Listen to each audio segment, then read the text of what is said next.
যদি বলি প্রতিদিন হাসতে হাসতে বা পরিবারের সাথে গল্প করতে করতে বা বন্ধুদের সাথে আড্ডা দিতে দিতে আমরা রোজ একটু একটু করে বিষ খাই, তাহলে কি বিশ্বাস করবেন? আর যদি বলি আমরা নির্দ্বিধায় বাচ্চাদের মুখে একটু একটু করে স্লো পয়জনিং করছি বা তাদের মুখে ছোট্ট একটু করে বিষ তুলে দিচ্ছি, তাহলেই বা বিশ্বাস করবেন? আমি কি বলছি? বিষ?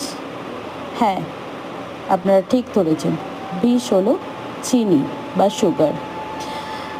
আমরা অনেকেই হয়তো বলতে পারেন আমরা তো চিনি খাই না বা চিনি কম খাই, কিন্তু জানেন কি, বাজার থেকে আপনি যে খাবারটা নিয়ে আসছেন সেগুলো সবগুলোর মধ্যেই থাকে চিনি।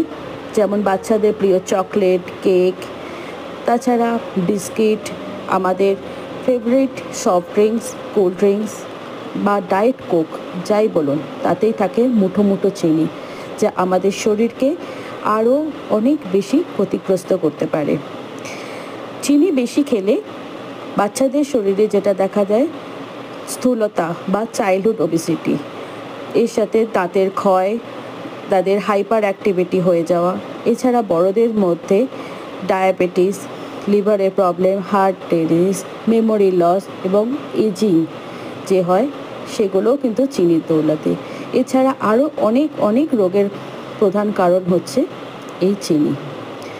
বিশ্বাস করবেন কিনা জানি না, চিনি অ্যাজ এ কোকেনের সমান।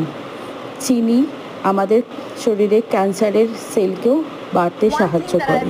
তাই অনেক সেলিব্রিটি বলুন বা ডক্টর বলুন, চিনি অ্যাভয়েড করতে বলেন। Totally. इसमें शुगर डाला है?